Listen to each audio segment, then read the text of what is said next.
তেলচুৰা তই কচোন পৃথিৱীত আটাইতকৈ বেগী বস্তু কি?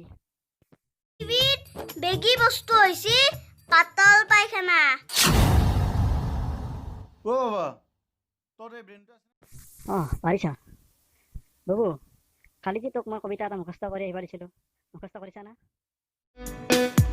নিচিনো তোমাক কদাচা প্ৰভু মই এটা গৰু লৰা চিঞৰি চিঞৰি মাতি আছো পঢ়া টেবুলৰ পৰা নোৱাৰো বুজিব তোমাৰ মহিমা মই এটি কেঁচা লৰা তোমাৰ মগজু চালাক সত্য আমাৰ গোবৰেৰে ভৰা।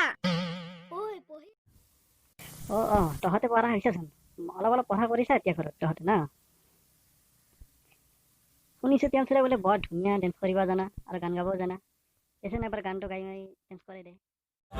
মোর নাম তেলচুরা পড়া পাতি ন পড়া এনি টাইম ঘুরি ঘুরা লড়া পরীক্ষা আহিলে গাত মোর জ্বর উঠে এক মাহ আগরে পড়া ফেসবুক হোয়াটসঅ্যাপ ইউজ করা লড়া মই কম বয়সরে পড়া পঢ়িম বুলি টেবুলত মোবাইল থাকোতে কি আজিলৈ পড়া নাই ধৰা মোর নাম তেলচুরা পড়া পাতি ন পড়া এনি টাইম ঘুরি ঘুরা লড়া পরীক্ষা আহিলে গাত মোর জ্বর উঠে এক মাহ আগরে পড়া